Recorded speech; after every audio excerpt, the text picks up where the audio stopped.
15. 1 Coríntios, capítulo 15. Irmãos, nós já pregamos esse sermão aqui na igreja há um tempinho atrás, mas achei pertinente voltarmos à reflexão sobre o significado, os impactos da ressurreição.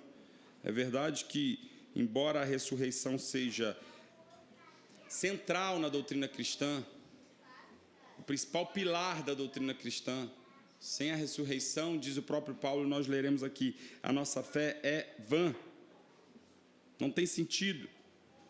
Irmãos, muitas pessoas ainda não entendem exatamente todo o significado da ressurreição.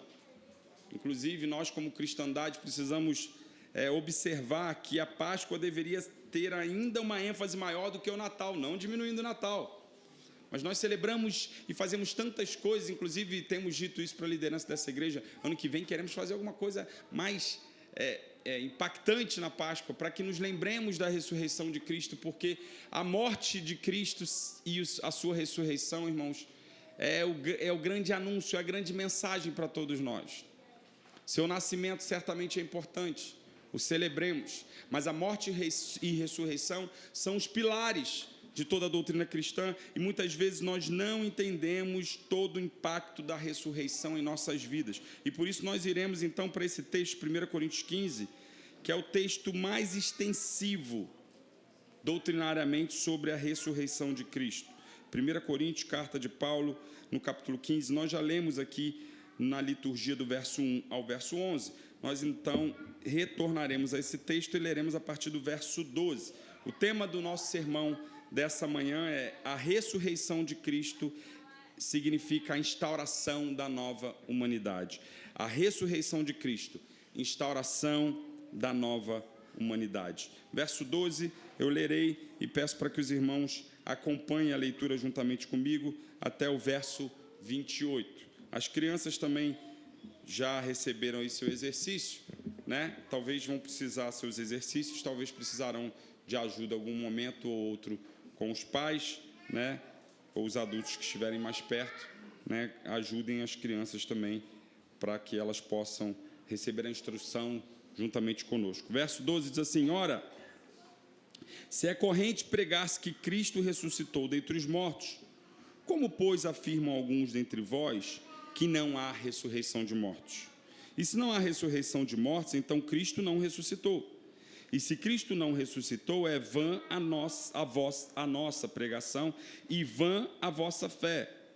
E somos tidos por falsas testemunhas de Deus, porque temos asseverado contra Deus que ele ressuscitou a Cristo, ao qual ele não ressuscitou, se é certo que os mortos não ressuscitam.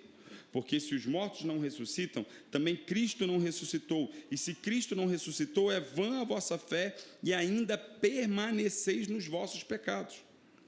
E ainda mais, os que dormiram em Cristo pereceram. Se a nossa esperança em Cristo se limita apenas a esta vida, somos os mais infelizes de todos os homens. Verso 20, mas de fato, Cristo ressuscitou dentre os mortos, sendo ele as primícias dos que dormem. Visto que a morte veio por um homem, também por um homem veio a ressurreição dos mortos, porque assim como em Adão todos morreram, assim todos serão vivificados em Cristo, cada um, porém, por sua própria ordem. Cristo as primícias, depois os que são de Cristo na sua vinda.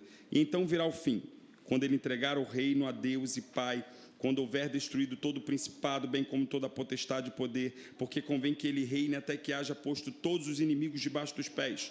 E o último inimigo a ser destruído é a morte, porque todas as coisas sujeitou debaixo dos pés. E quando diz que todas as coisas lhe estão sujeitas, certamente exclui aquele que a tudo lhe subordinou. Quando, porém, todas as coisas lhe estiverem sujeitas, então o próprio Filho também se sujeitará àquele que todas as coisas lhe sujeitou, para que Deus seja tudo em todos. Amém? Vamos orar mais uma vez, clamando ao Santo Espírito de Deus que fale aos nossos corações nessa manhã. Senhor, nós já temos ouvido a Tua voz aqui, Deus, na liturgia, nas orações, no momento de cânticos, de louvor. Deus, o Senhor tem falado aos nossos corações. O Senhor está aqui presente. E por isso, Deus, nós clamamos para que o Senhor continue a agir apesar de mim, das minhas falhas, faltas, da minha incapacidade. Ó Deus, que o Senhor me use, Deus, poderosamente para a glória do Teu nome, unicamente do Teu nome, Deus. Essa doutrina que é tão importante, que é um pilar da nossa fé, que ela seja aqui compreendida claramente pelos nossos irmãos, Deus. E que todos nós possamos sair daqui edificados pela verdade que está exposta em Tua ressurreição, nesse ato histórico da ressurreição de Cristo. Que os impactos dessa ressurreição possam ser entendidos por todos nós e que assim, edificados, Deus, por essa verdade, possamos viver uma vida profícua, uma vida que agrade o Senhor, uma vida que responde à altura daquilo que o Senhor é e daquilo que o Senhor espera de nós. Fale aos nossos corações, Deus. Esse é o nosso pedido. Humildemente pedimos em nome de Jesus. Amém. A ressurreição de Cristo, instauração da nova humanidade. As crianças estão aprendendo, eu queria chamar a atenção aqui das crianças, sobre a ressurreição também. E olha só, crianças aí, Alice, Arthur, Raquel, quem mais que está fazendo exercício? Os pequenininhos também estão pintando aí sobre a ressurreição. E o que nós estamos aprendendo juntos aqui? Que a ressurreição de Cristo significa, em primeiro lugar, ó, crianças, prestem atenção agora aqui, para o exercício um minuto, ó, que Deus aceitou o sacrifício de Cristo. E ele foi tão suficiente, que esse sacrifício foi válido para todos. E por isso ele, quando ressurge, Deus está dizendo com isso: eu aceitei o sacrifício, a dívida está paga, o problema foi resolvido. E aí ele está demonstrando que o problema foi resolvido com a ressurreição. Então, quando Cristo ressuscita, ele está mostrando o seguinte, que um dia nós também, os que creem, ressuscitaremos com ele.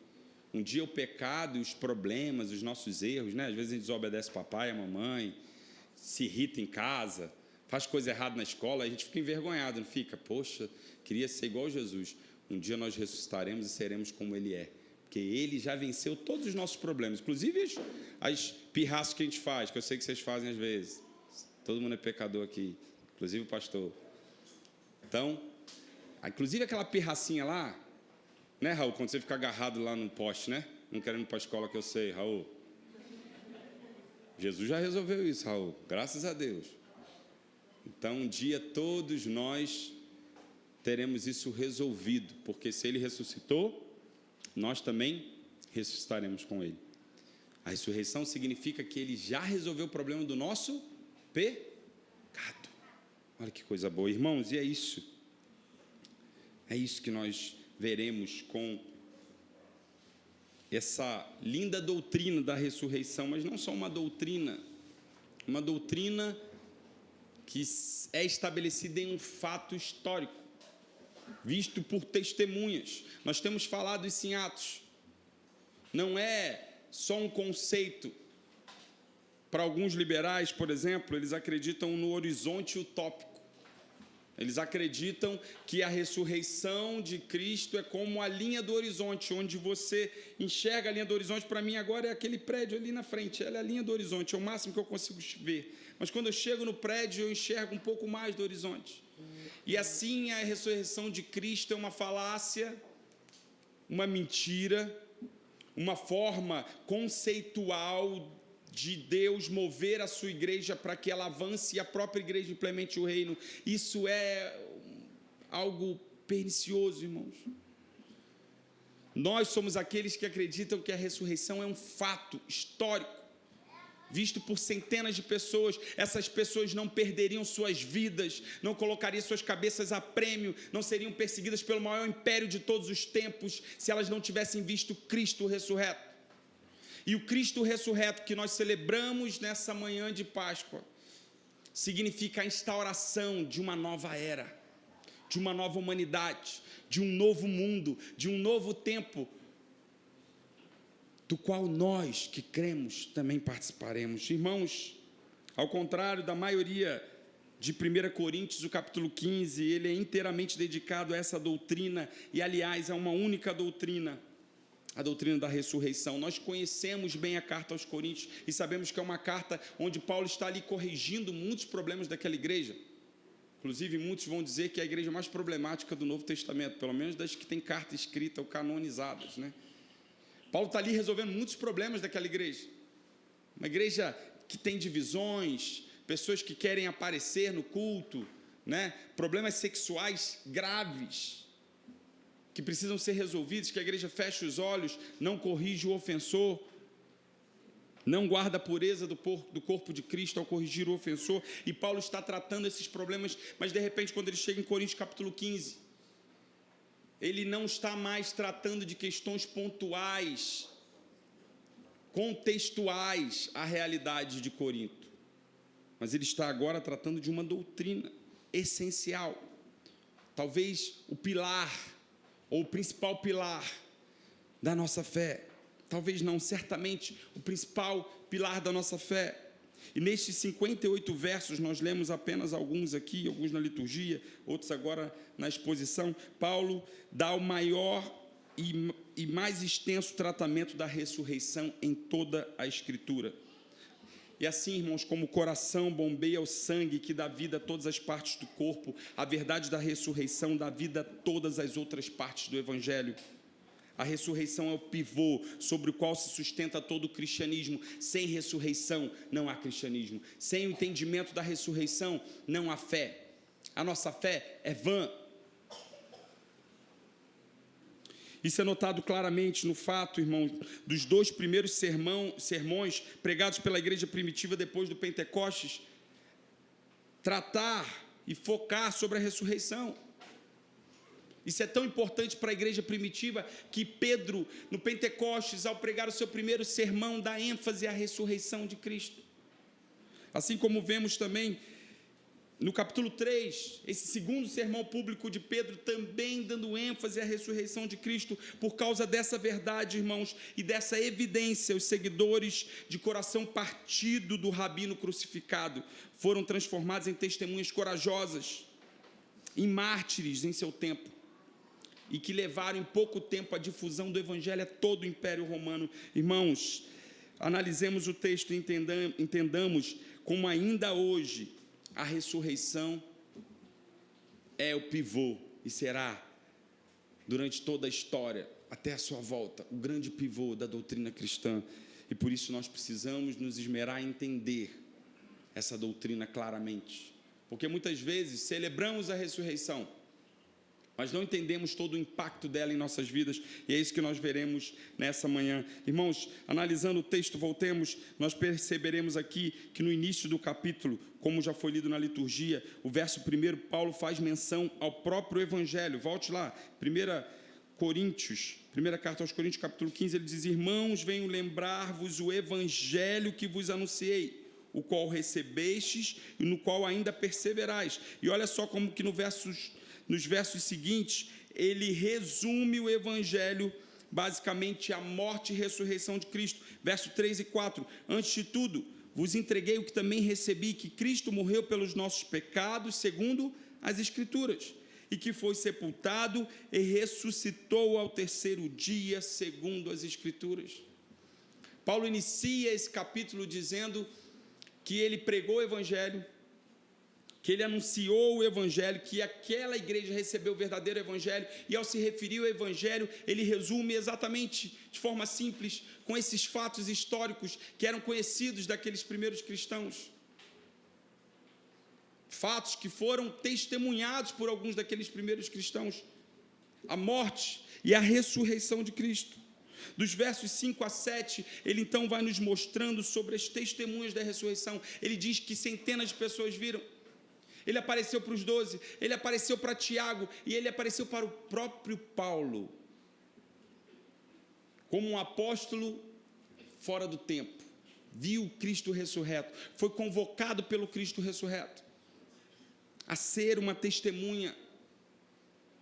E agora, embasando esse fato que é histórico, e por isso ele traz as testemunhas antes de falar da doutrina, porque o que Paulo está fazendo aqui, a dinâmica que Paulo está fazendo é: olha, eu vi, os 12 viram, centenas de pessoas viram ele ressurreto e ascendendo ao céu. Talvez vocês conheçam algumas dessas pessoas, cristãos que estão entre nós, viram, é um fato histórico. E depois de afirmar a historicidade desse fato, agora sim, Paulo começa a defender essa doutrina. Por isso, irmãos, antes de entendermos a doutrina da ressurreição, nós precisamos nos lembrar que isso é um fato. Não é uma historinha que nós contamos para as crianças ou para os nossos irmãos. Irmãos nossos viram e passaram esse legado. Hoje nós somos testemunhas também, não como aqueles que viram, mas que legaram a testemunha o testemunho dos que viram. E a partir do verso 12 que nós lemos, nós então começaremos a ver Paulo destrinchando a doutrina da ressurreição. E eu dividi aqui, irmãos, esse capítulo em algumas partes. E a primeira parte que nós veremos aqui, que inclusive tem a maior parte dos versos que nós leremos, Paulo está tratando da anulação do evangelho ao negar a ressurreição. Se nós negarmos a ressurreição, nós estamos anulando o evangelho. A anulação do evangelho ao negar a ressurreição. Verso 12, irmãos, para nós entendermos o contexto dessa negação dos coríntios, é preciso nós lembrarmos que nós estamos falando de uma igreja grega, uma região grega. E a maioria dos gregos, eles não acreditavam na ressurreição corporal das pessoas. Aliás, a maior parte da filosofia grega, legava de Platão uma visão de que a matéria, o corpo, era ruim, era mau. A alma que era bela, a alma que era nobre. E o grande objetivo da vida era se libertar da matéria que é ruim. Nós precisamos sempre ler o texto bíblico com a ótica do leitor original, senão por que eles estão negando, por que eles têm dificuldade com a ressurreição? Eles têm dificuldade porque eles são gregos, e para o grego a matéria é má, e eles não estão negando, o reverendo João disse isso aqui na liturgia, eles não estão negando a ressurreição de Cristo, mas eles estão negando a sua ressurreição, eles estão negando o fato de que eles ressuscitarão. Entretanto, negar a nossa ressurreição é também negar a ressurreição de Cristo, é isso que nós veremos no decorrer do texto.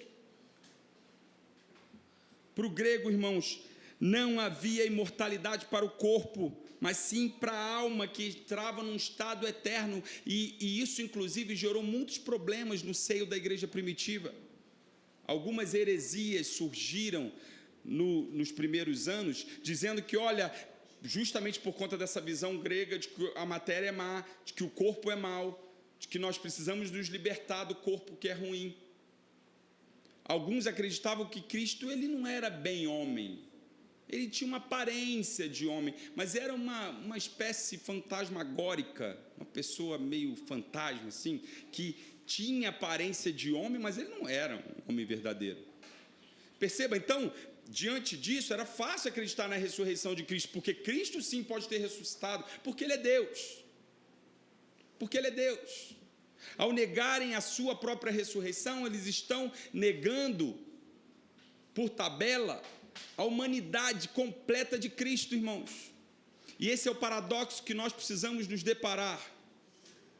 Cristo não é 50% homem, 50% Deus, ou Ele é Deus e tem aspecto de homem, aparência de homem. Cristo é 100% Deus e 100% homem, homem como eu e você.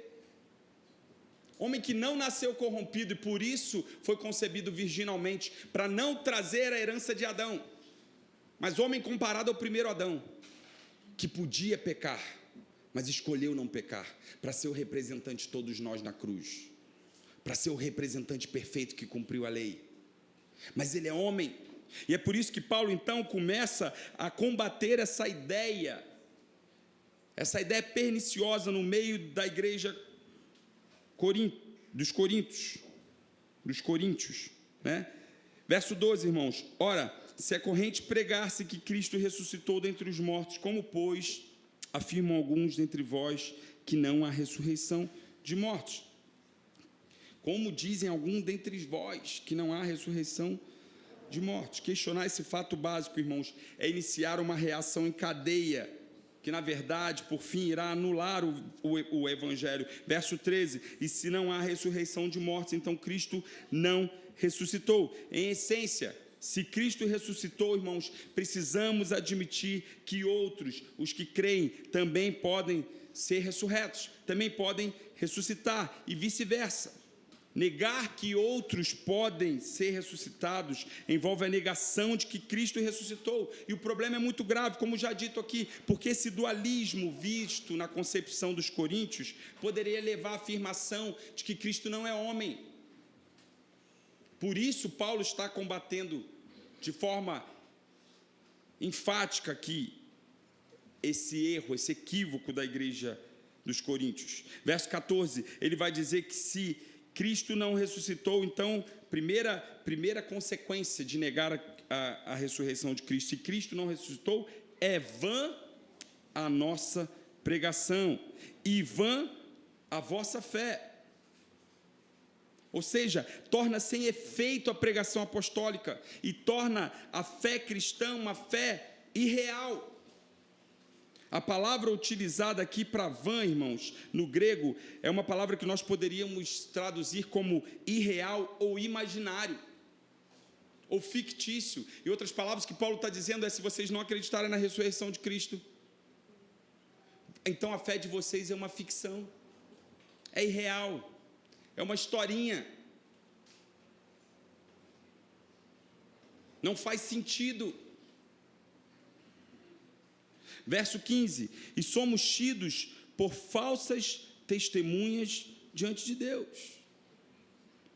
Paulo começa então a mostrar como é uma reação em cadeia, irmãos, preste atenção. Negar a ressurreição vai levar a uma reação em cadeia. E ele começa a mostrar, verso a verso, consequências da negação da ressurreição. A primeira que nós vimos é negar que nós ressuscitaremos. Pode levar ao entendimento de que Cristo ressuscitou por não ser homem. Segundo então a nossa fé é vã. Não tem sentido. É uma ficção. É irreal. E por que a nossa fé é vã? Porque, irmãos, a morte e ressurreição de Cristo, e Paulo vai destacar isso mais à frente no texto, é o anúncio de que os males do pecado foram resolvidos. Se ele não ressuscitou, então o problema não foi resolvido. Então ainda temos que lidar com a condenação. E tudo então que cremos, que seguimos, domingo após domingo, todo esforço, toda dedicação, podemos até dizer sacrifício, não faz sentido. Porque estamos então diante de uma invenção, de algo irreal, de uma ficção. É vã a fé. E é vã a pregação. Os apóstolos, então, sem ressurreição, poderiam parar, voltar a pescar. Paulo poderia voltar ao farisaísmo. Vamos parar de pregar por aqui, então. Se não existe ressurreição, a gente para de pregar.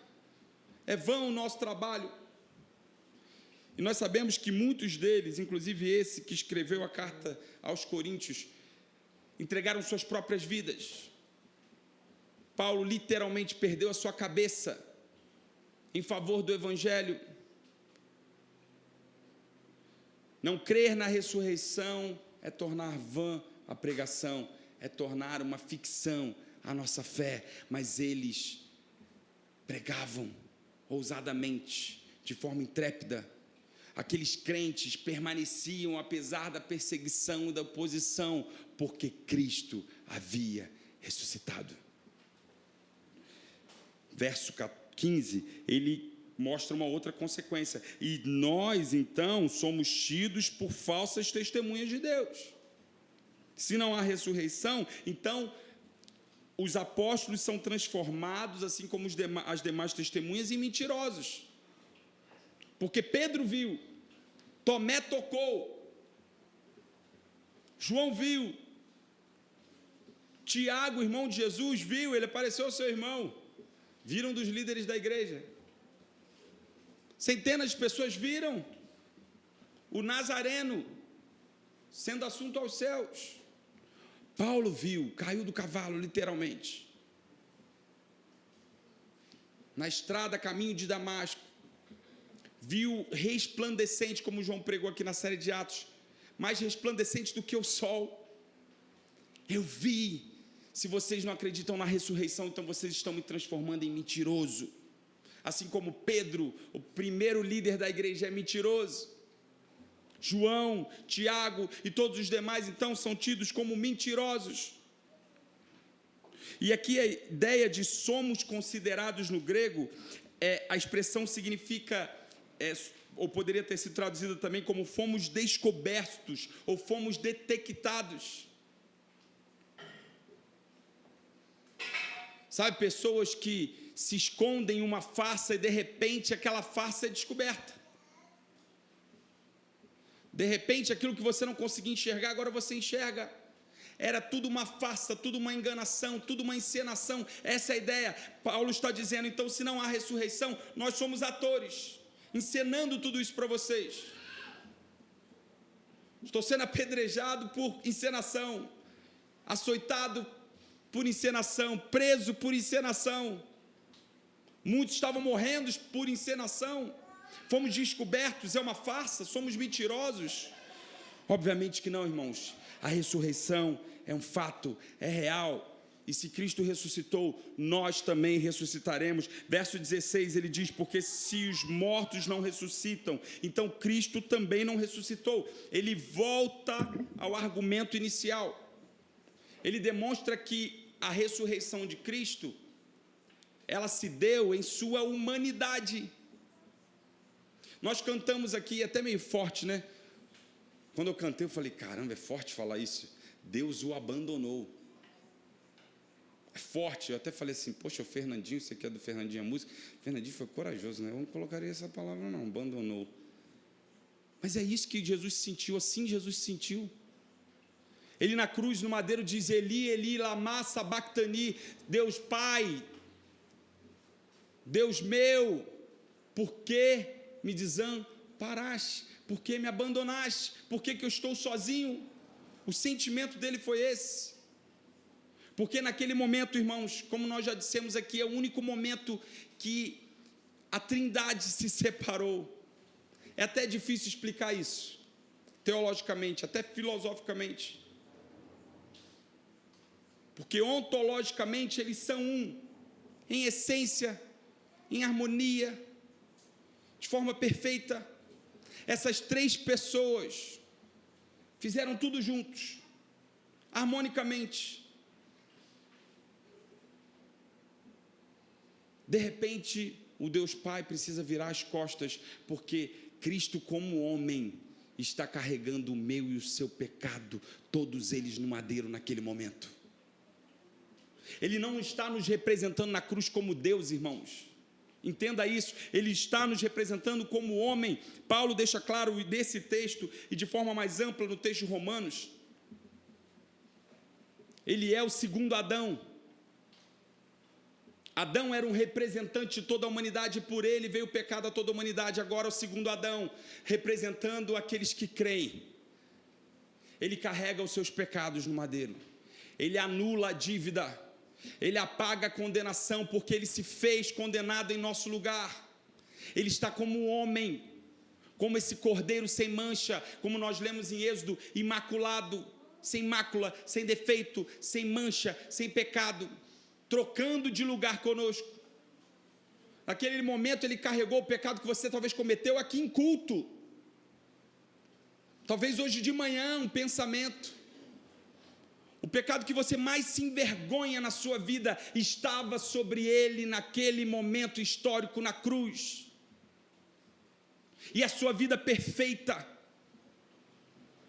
sua vida sem mancha, nos representou, e ele ali troca de lugar conosco. Ele diz, olha, essa ficha suja deles, deixa que eu carrego, e a minha ficha limpa, você dá a eles, considera que eles são justos. Isso é o processo que nós chamamos, ou ato, melhor falando, que nós chamamos na teologia de justificação. Nós fomos tornados justos. Por isso, Paulo está dizendo, se nós não ressuscitarmos, Cristo também não ressuscitou, porque o Cristo que ressuscitou foi o Cristo homem. Deus o ressuscitou, aceitando o seu sacrifício. mostrando a todos nós que o sacrifício resolveu o problema. Portanto, se nós negarmos a nossa ressurreição, nós negamos também a ressurreição de Cristo, porque não foi o fato dele ser divino que o ressuscitou, mas porque ele foi o homem perfeito que se entregou por nós. Esse sacrifício foi aceito e Deus o ressuscita dentre os mortos. O homem, Jesus, o Nazareno, o carpinteiro, o que estava à margem, esse mesmo, perseguido, não compreendido, esse homem ressuscitou e vivo está. Verso 17, e se Cristo não ressuscitou, Paulo repete, é vã a vossa fé, é irreal a vossa fé, é historinha, é fictícia, e ainda permaneceis nos vossos pecados. E aqui nós precisamos parar e entender muito bem o que Paulo está querendo dizer.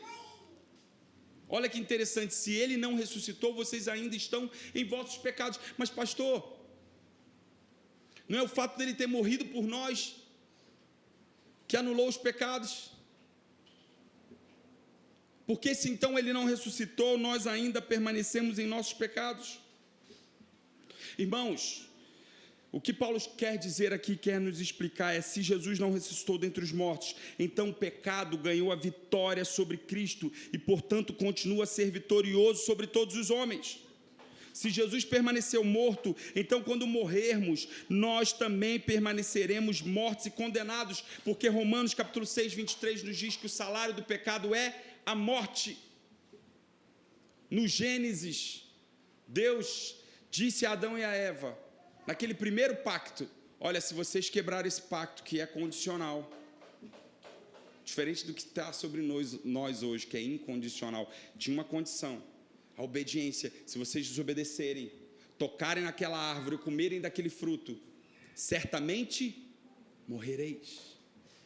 Perceba, entrou a morte espiritual imediatamente, mas a morte física também representa um efeito do pecado, o maior efeito do pecado, o maior de todos os nossos inimigos, o inimigo que nenhum de nós consegue vencer. O homem mais poderoso que passou por essa terra não consegue vencer a morte, a não ser o próprio Deus, a não ser esse homem aceito por Deus como homem perfeito. César não conseguiu nenhum deles. O Trump não consegue. Pense em homens poderosos, Stalin, Hitler, pense em homens poderosos, todos eles enfrentaram a morte. Todos eles tiveram um inimigo, por mais que tenham vencido muitos inimigos no decorrer da vida, um inimigo eles não conseguiram vencer: a morte. Cristo é o único homem que venceu a morte, por isso ele é o maior de todos os homens. Por isso ele é o maior de todos os homens. E o que Paulo está dizendo é: se nós concluirmos que ele não ressuscitou, nós permanecemos nos nossos pecados, porque perceba, o maior efeito do pecado continua sobre a humanidade, a morte. Talvez o seu sacrifício até resolveria o problema histórico de todos aqueles que viveram naquele momento. Mas aí no dia seguinte, como ele foi derrotado pela morte, nós pecaríamos de novo e nós voltaríamos a ser condenados. Mas quando ele ressuscita, irmãos, Deus está dizendo o seguinte: o ato dele não foi válido só historicamente agora, foi válido de forma atemporal para todos aqueles que creem, dos que creram antes dele vir, dos que crerão depois dele vir, para todos. E um ato único nos salvou de todos os nossos atos iníquos. De todos, foi suficiente. Por isso ele diz tetelestai na cruz: está consumado, está resolvido. Então ele, sendo ressurreto, é Deus dizendo a toda a humanidade: já foi resolvido o problema do pecado, entre eles e o maior deles, a morte. Cristo, não sendo detido pela morte, está anunciando que o problema do pecado foi resolvido. Se ele continuasse morto, nós ainda estaríamos em nossos pecados. Por isso a ressurreição é central na nossa fé. Verso 18 ele diz: e ainda mais, os que dormiram em Cristo pereceram. Pense você, Abraão, Isaac, Jacó, José, Moisés, Davi, os profetas, todos eles morreram numa ilusão, pereceram, a morte venceu. Mas porque Cristo ressuscitou, Todos nós que cremos, inclusive esses que foram os nossos pais na fé, também ressuscitarão com ele. Verso 19, se a nossa esperança em Cristo se limita apenas a esta vida, irmãos, somos os mais infelizes de todos os homens. Paulo não está negando a realidade de que nessa vida nós já experimentamos paz, alegria, nessa harmonia que nós temos com a igreja, sobretudo com Cristo, nessa vida transformada que vai nos abençoando. Ele não está negando essa realidade. Mas ele está dizendo, vale a pena perder a cabeça? Irmãos, quantos de nós, e nós aqui, irmãos, estamos começando a nos envolver com a igreja perseguida? Provavelmente esse ano ainda nós receberemos uma família síria, em contexto de perseguição, que vai se tornar membro da nossa igreja. Já tenho falado para vocês e orado, e as coisas estão caminhando mais rápido do que eu imaginava.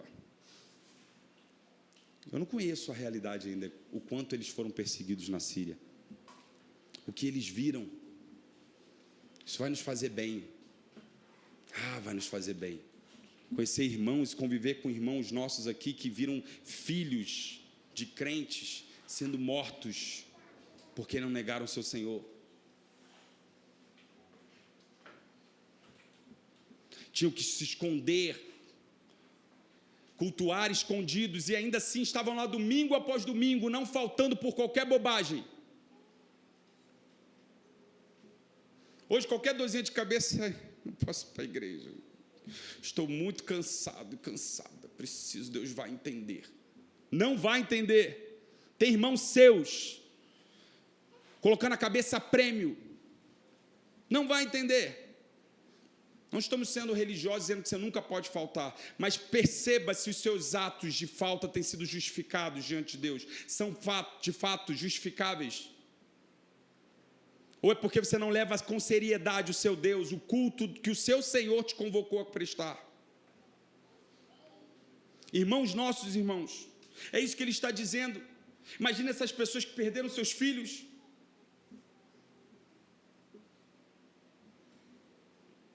Nós temos relatos, e quantos relatos de pessoas que às vezes, famílias foram capturadas, e aqueles que perseguem, os perseguidores disseram na frente do pai, ou você nega a Jesus, ou todos aqui serão mortos.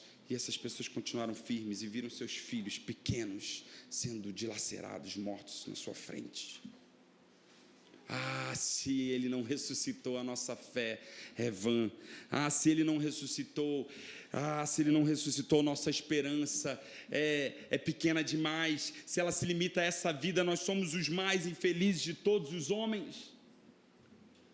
Mas porque ele ressuscitou, nós sabemos, essa criança está sendo morta aqui na minha frente agora, mas ressurreta está com Cristo Jesus. Meus filhos, minha esposa, a igreja está sendo queimada viva, mas ressurreta estará com Cristo Jesus. Participará de uma nova era, no qual Cristo Jesus já participa, já instaurou para todos nós. Se nós não crermos na ressurreição ou não a entendermos, nós somos os mais infelizes de todos os homens. Mas porque cremos que Ele já instaurou esse novo tempo, e que nós participamos desse novo tempo, nós participamos de seus sofrimentos, nós passamos por perseguições, por aflições, nós não desistimos, ainda que a nossa cabeça seja cortada, porque Ele ressuscitou, Perceba, irmãos, Paulo está nesse primeiro trecho, do verso 12 ao verso 19, mostrando que se nós não crermos na ressurreição, está anulado o evangelho. As testemunhas são mentirosas, são farsantes, descobertos. A nossa fé é uma irrealidade, uma ficção. É vã a nossa pregação, os nossos sacrifícios. Nós permanecemos em nossos pecados. Não há esperança se Ele não ressuscitou. Mas Ele ressuscitou. E a partir do verso 20, ele nos mostra então as consequências e os benefícios da ressurreição. Verso 20 ele diz, mas de fato, Cristo ressuscitou dentre os mortos, sendo Ele a primícia dos que dormem. Irmãos, o que são as primícias? As primícias eram as ofertas entregues no período da colheita. A primeira parte da colheita, isso você pode encontrar em Levítico 23, verso 10, você pode anotar, Levítico 23, verso 10. Começava a colheita e a primeira parte da colheita, a primícia das colheitas era entregue aos sacerdotes como oferta. E o que significava entregar a primeira parte da colheita? Significava duas coisas. Primeiro, o entendimento de que aquilo era uma bênção de Deus. Se você estava colhendo, é porque Deus tinha te abençoado. Segundo, aquela parte entregue aos sacerdotes representava todas as demais. Não pense você que em algum momento foi só 10%. A gente costuma dizer isso, né? No Velho Testamento é 10%. No Novo Testamento é 100%. As primícias significavam de que todo o restante da colheita era de Deus. Deus sempre foi o Senhor de tudo. O Novo Testamento deixa isso mais evidente, na plenitude da revelação, mas a primícia significava que o restante da colheita era de Deus. Cristo sendo a primícia significa aquilo que Ele é o representante, aquilo que está acontecendo com Ele, acontecerá com os demais que também pertencem ao Senhor. Entende isso?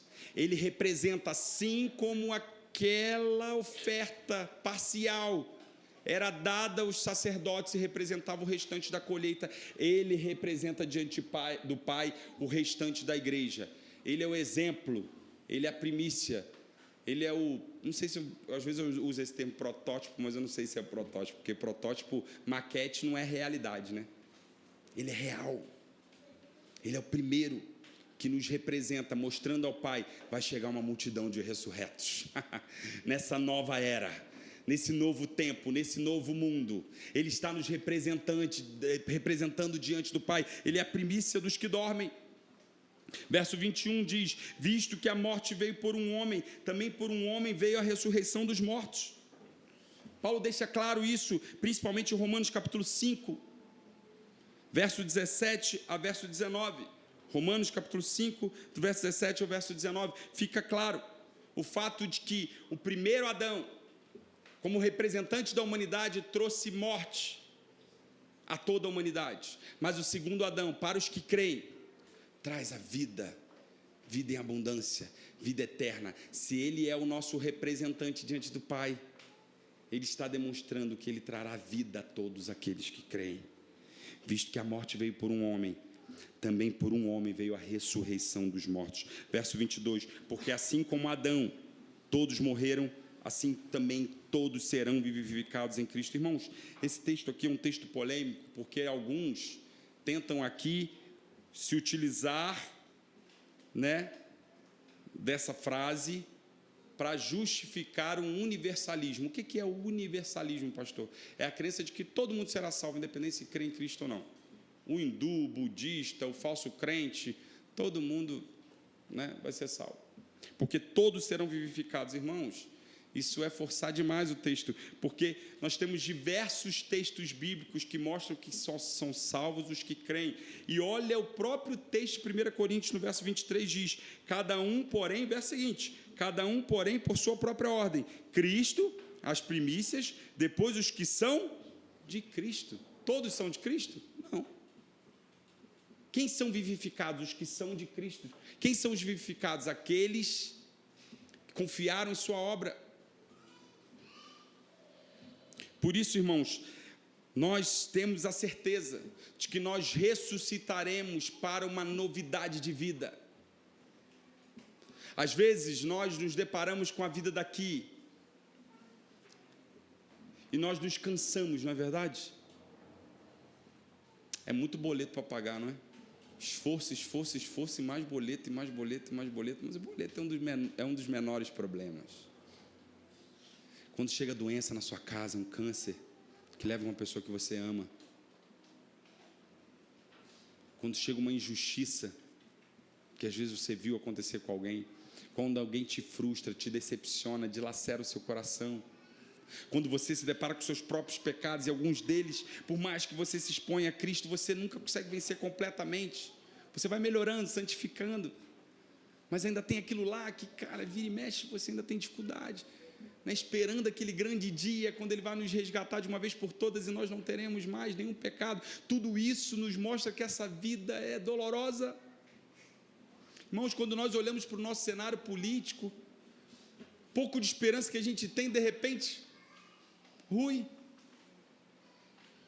Parece que a injustiça sempre prospera, parece que os homens maus nunca caem. Salomão diz isso na sua reflexão em Eclesiastes. Parece que o mal está sempre imperando, é desesperador. Mas isso nos mostra aquilo que Adão deixou para nós, morte. E a vida aqui é cheia de morte. Mas a primícia nos mostra outra coisa: a vivificação em Cristo Jesus. Há um novo tempo, um lugar onde não haverá choro, onde não haverá lágrima, onde não haverá câncer, onde não haverá doença, onde não haverá desemprego, onde não haverá injustiça, onde não haverá preconceito, onde ricos e pobres se sentarão na mesa do rei, onde não haverá limitação, onde não haverá morte. Até a morte será vencida. Se Adão trouxe para nós a morte, Cristo trouxe para os seus vida. Nós seremos vivificados na sua vinda. E olha que interessante, aqui nos mostra uma ordem: primeiro Cristo, depois os que dormem. E nós sabemos, olhando para todo o Novo Testamento, que aqueles que estiverem vivos, não vou dizer nós, porque eu não sei se eu estarei vivo, mas aqueles que estiverem vivos serão glorificados. Os que dormem aqui, uma referência à morte. Aqueles que morreram com a fé em Cristo ressuscitarão primeiro. E a igreja que estiver viva será glorificada, se encontrará com Ele nos ares. Isso não é arrebatamento secreto, não. Se encontrar com Ele nos ares, mas para continuar aqui, na era eterna. Verso 24: depois virá o fim. A palavra depois significa não logo, imediatamente. E a gente está estudando aqui, ou estudamos rapidamente, em Daniel, um pouco de escatologia na EBD. Aqui não está dizendo, está vendo? Vai ser logo depois desse evento, de imediato. Não é essa a intenção do autor. Mas é dizendo que após essa ressurreição virá o fim. Quando ele entregar o reino a Deus Pai, MacArthur, comentando esse texto, diz, eu estou terminando: todas as coisas serão restauradas como foram originalmente projetadas e criadas por Deus para ser. No final vai ser como era no começo. Pecado não haverá mais. E Deus reinará de forma suprema, sem inimigo e sem contestação. Isso nos dá uma grande visão sobre o plano de redenção divina. Aqui é o ponto culminante, presta atenção. Cristo transforma o mundo restaurado para Deus, seu Pai, que o enviou para recuperá-lo. Olha que lindo.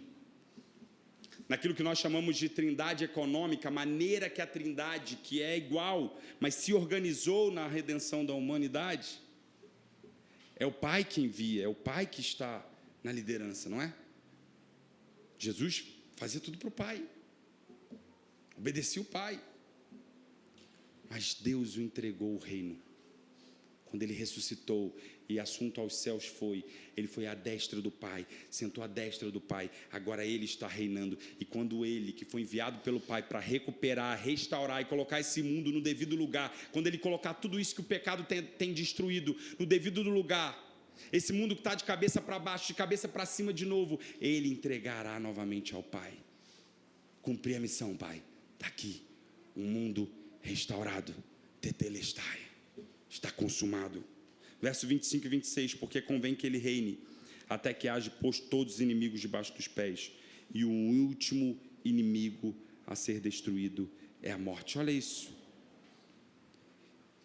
Irmãos, a morte é o último inimigo. A obra de Cristo não terá terminado, senão quando a morte for destruída e anulada de uma vez por todas. Em Cristo já nos foi demonstrado que essa morte já foi vencida, mas só na sua segunda vinda ela vai ser eliminada de uma vez por todas, inclusive da nossa história, da nossa realidade. Somente quando ele pisar nesse último inimigo, que é a morte, ele será 100% vitorioso. Verso 27, e quando diz que todas as coisas lhe estão sujeitas, certamente exclui aquele que tudo lhe subordinou. Obviamente, ele não está sujeitando o próprio Deus, né?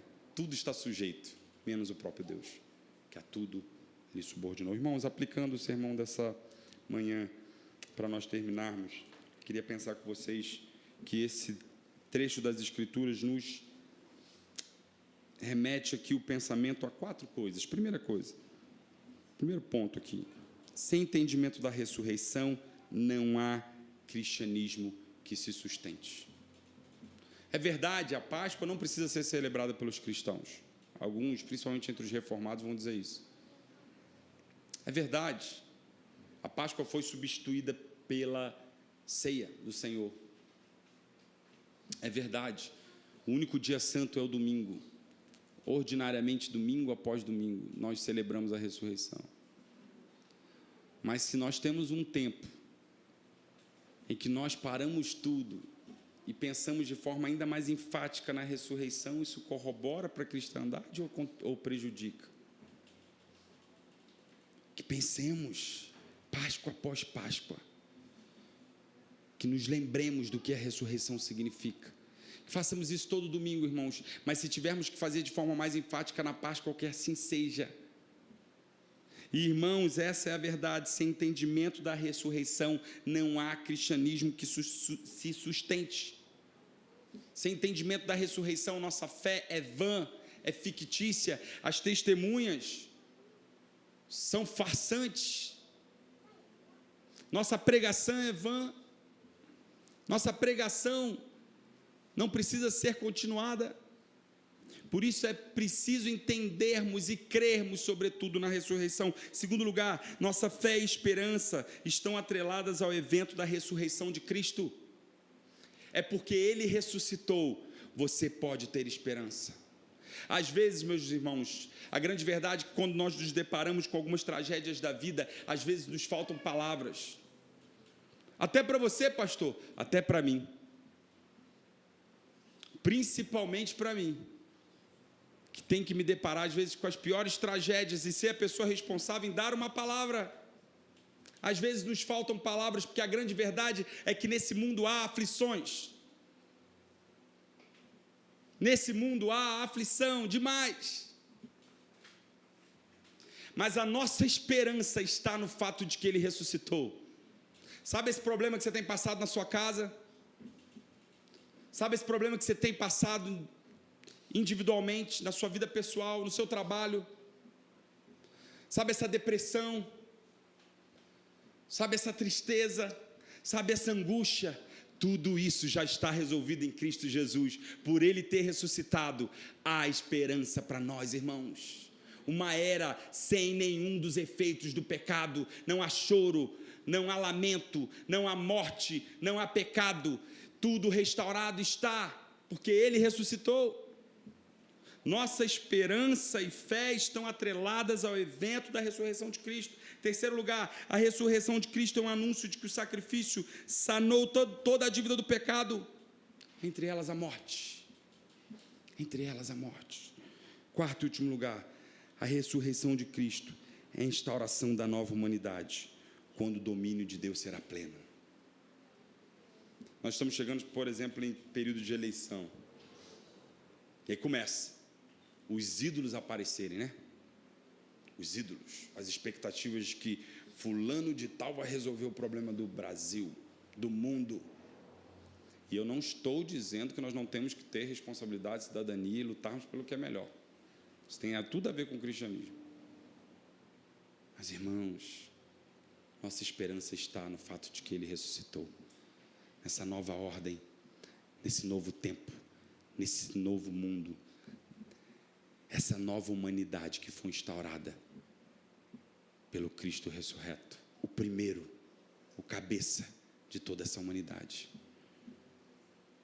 Se você está sem esperança, ou se você está colocando a esperança no lugar errado, Páscoa é tempo de lembrar, minha esperança está em Cristo Jesus, porque Ele ressuscitou. Vamos ficar de pé?